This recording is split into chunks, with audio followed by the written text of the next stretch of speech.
Bienvenidas, bienvenidos a Emociones al Natural, el podcast en el que exploraremos el fascinante universo emocional aprendiendo a manejarlo de manera saludable. Aquí encontrarás un espacio para el autoconocimiento repleto de historias inspiradoras. Quédate, empezamos.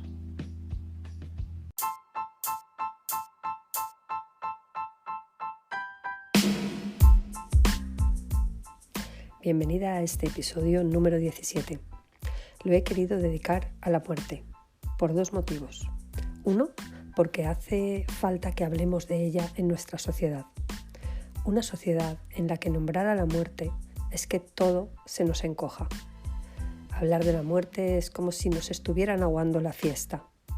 Y yo hoy he querido darle un espacio de palabra, porque además de que es un tema que me fascina, ya que pienso que no se puede vivir plenamente si no te paras de vez en cuando a hablar con la muerte. El otro motivo es porque este será el último episodio de esta segunda temporada a la que titulé Emociones al Natural. Y qué mejor tema para morir en la temporada que hablar de las emociones que nos provoca la muerte y saber que la muerte es lo único que tenemos asegurado en la vida. Habrá tercera temporada, no sé cuándo, quizás en septiembre o quizás antes, cuando el cuerpo y mi pasión por escribir me lo pidan. Entonces ahí estaré disfrutando de nuevo de entregarte una nueva temporada de Al Natural. No te olvides, si no lo has hecho aún, de suscribirte. De este modo te avisarán de cuando volvamos a Al Natural. El tiempo que no estoy puedes volver a escuchar alguno de los episodios anteriores que más te haya gustado. Bueno, no me enrollo más y arrancamos con el episodio.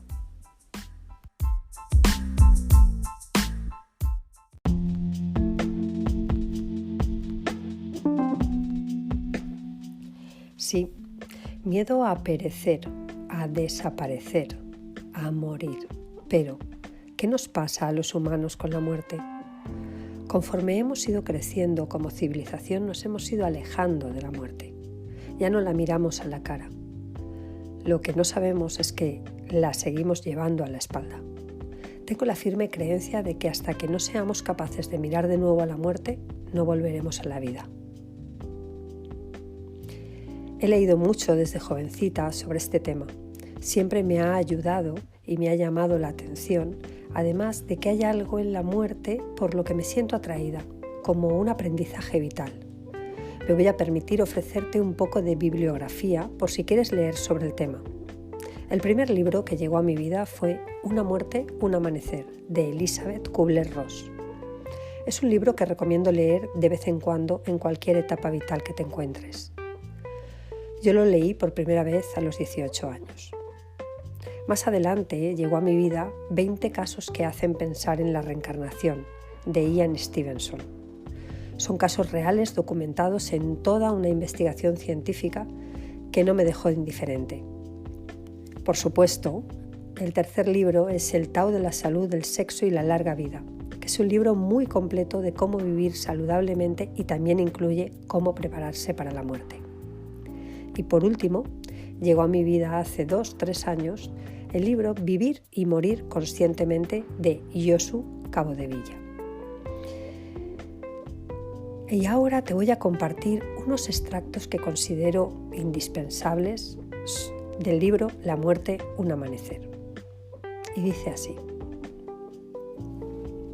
hemos estudiado 20.000 casos a través del mundo entero, de personas que habían sido declaradas clínicamente muertas y que fueron llamadas de nuevo a la vida.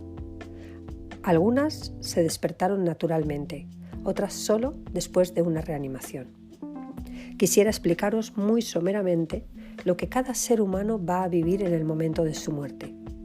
Esta experiencia es general, independientemente del hecho de que seas aborigen de Australia, hindú, musulmán, creyente o ateo. Es independiente de cualquier religión y también de la edad, del nivel socioeconómico, puesto que se trata de un acontecimiento puramente humano, de la misma manera que lo es el proceso natural de un nacimiento. Morir significa simplemente mudarse a una casa más bella. Hablando simbólicamente, se sobreentiende. Desde el momento en que el capullo de seda se deteriora irreversiblemente, va a liberar a la mariposa, es decir, a vuestra alma. Esta es la primera etapa. En la segunda etapa estaréis provistos de energía psíquica, así como en la primera lo estuvimos de energía física. En esta segunda etapa nos damos cuenta también de que nadie puede morir solo. Cuando se abandona el cuerpo, se encuentra en una existencia en la cual el tiempo ya no cuenta o simplemente ya no hay más tiempo. Del mismo modo en que tampoco podría hablarse de espacio y de distancia tal cual lo entendemos, pues en este caso se trata de nociones terrenales. Y puesto que el tiempo no existe, puede ocurrir que alguien que a los 20 años perdió a su hijo, al morir a los 99, puede volver a encontrarlo, aún como un niño, puesto que para los del otro lado, un minuto puede tener una duración equiparable a 100 años de nuestro tiempo.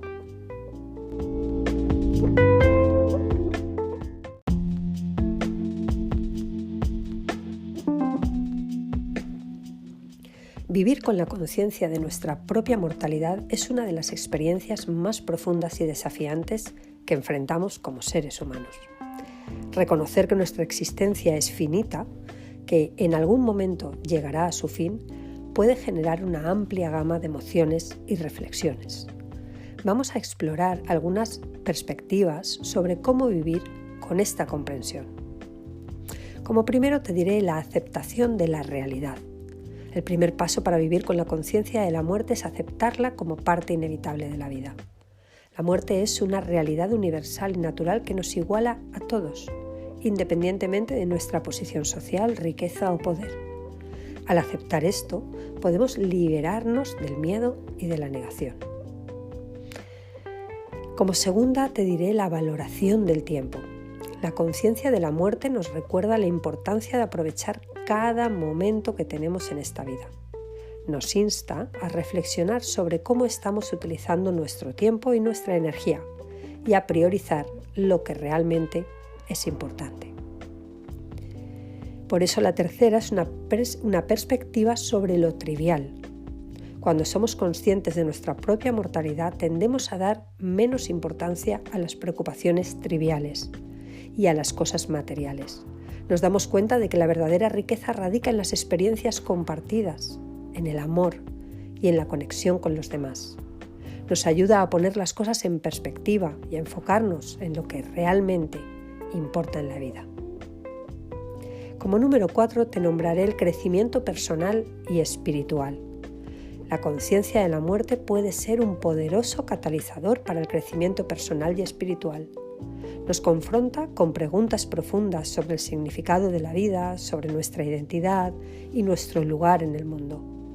Nos desafía a cuestionar nuestras creencias y valores y a buscar un sentido trascendente de trascendencia y que trascienda nuestra existencia terrenal.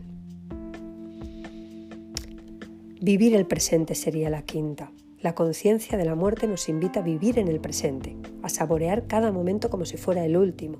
Nos enseña a apreciar la belleza y la fragilidad de la vida, a estar presente en cada experiencia y a encontrar alegría en las pequeñas cosas. Nos ayuda a liberarnos del peso del pasado y la ansiedad por el futuro y a encontrar paz y plenitud en el aquí y el ahora. En resumen, vivir con la conciencia de nuestra propia mortalidad puede ser desafiante, pero también puede ser profundamente enriquecedora. Nos recuerda la fragilidad y la preciosidad de la vida.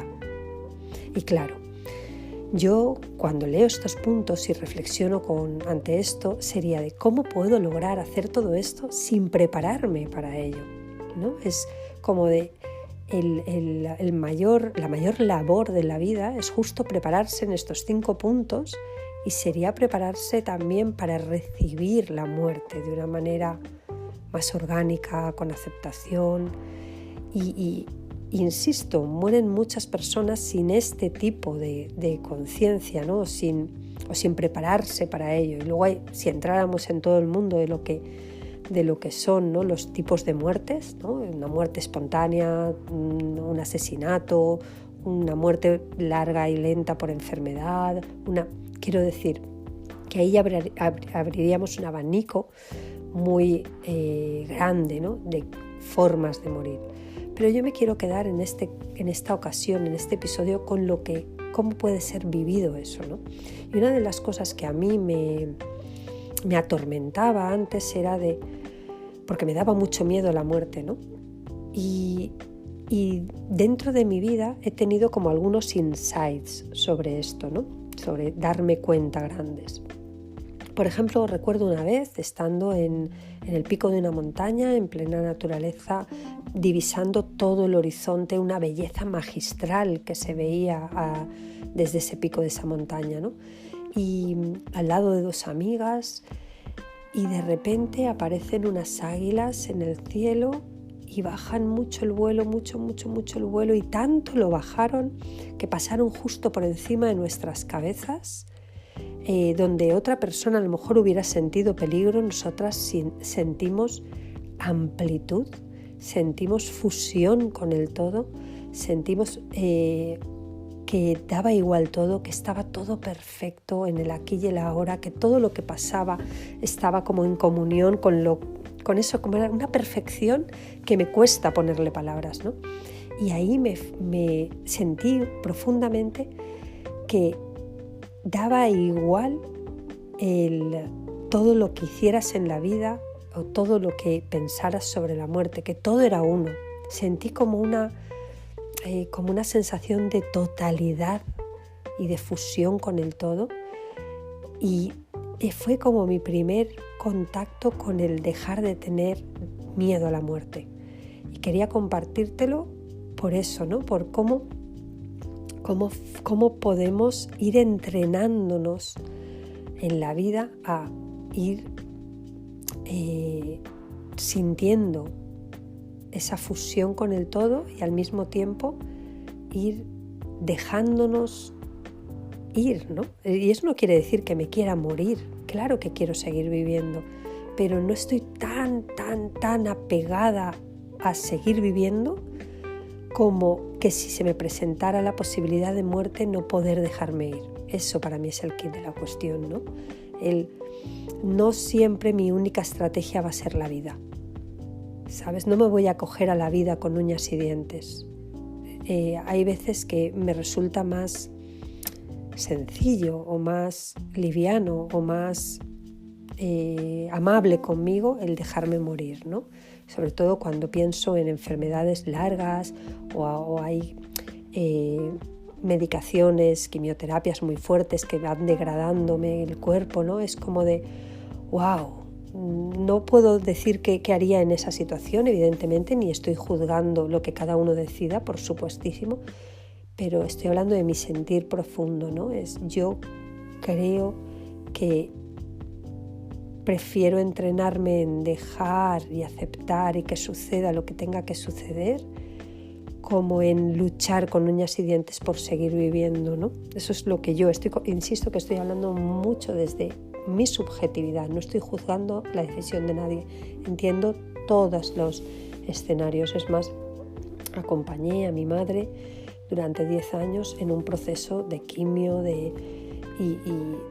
y cuando murió, pues yo sentí una paz y una, casi diría, no diría alegría, pero sí un dejar tranquilo, ¿no? Una tranquilidad de que mi madre había dejado de luchar, ¿no? Y estaba descansando. Y cuando se dan enfermedades así muy largas, esto se ve mucho, y era lo que quería compartir.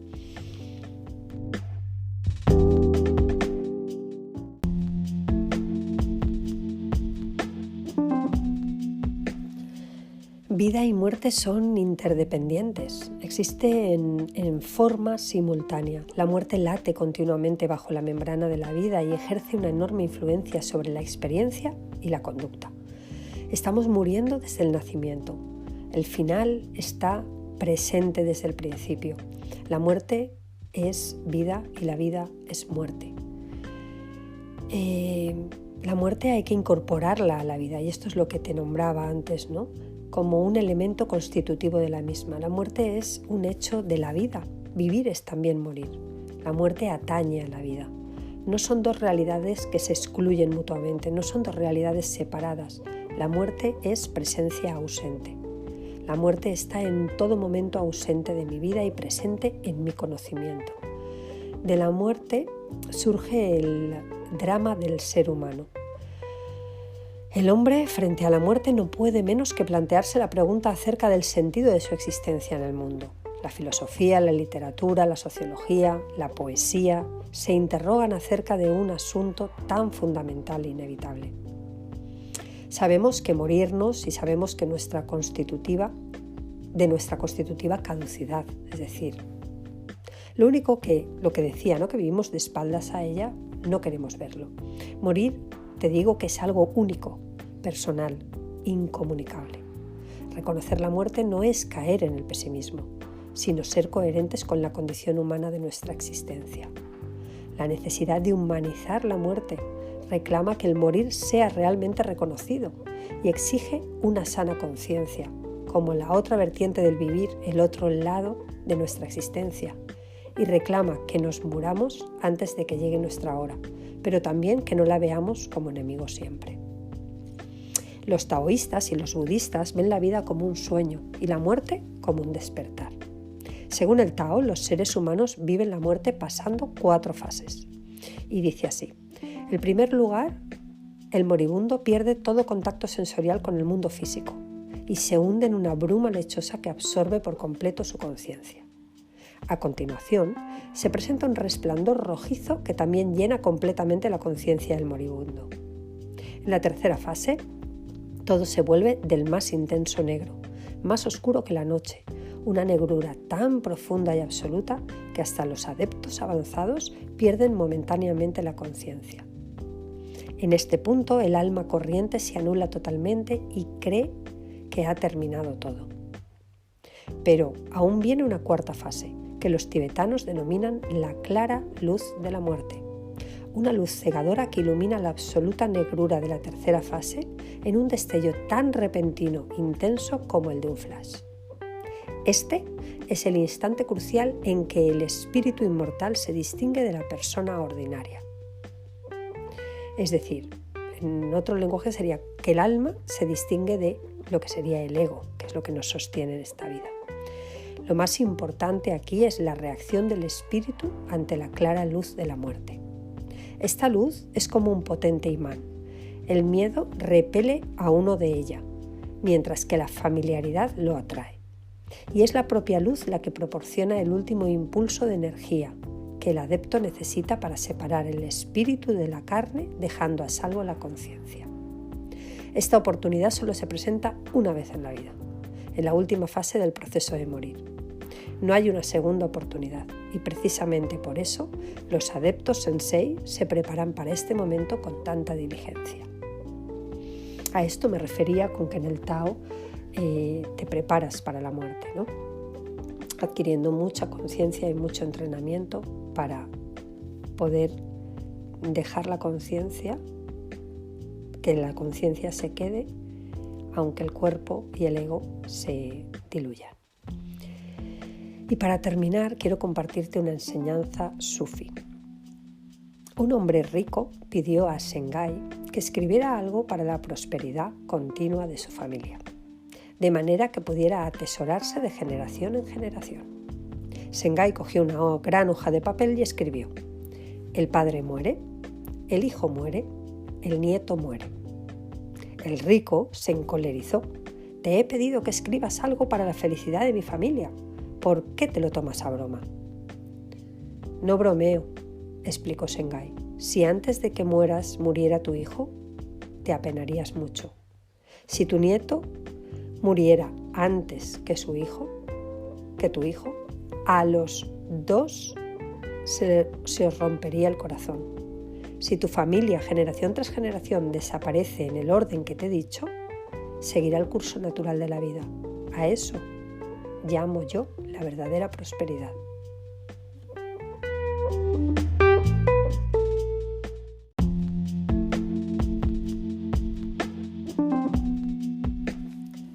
Y para despedirme te voy a hablar de las pequeñas muertes, de las que está llena la vida.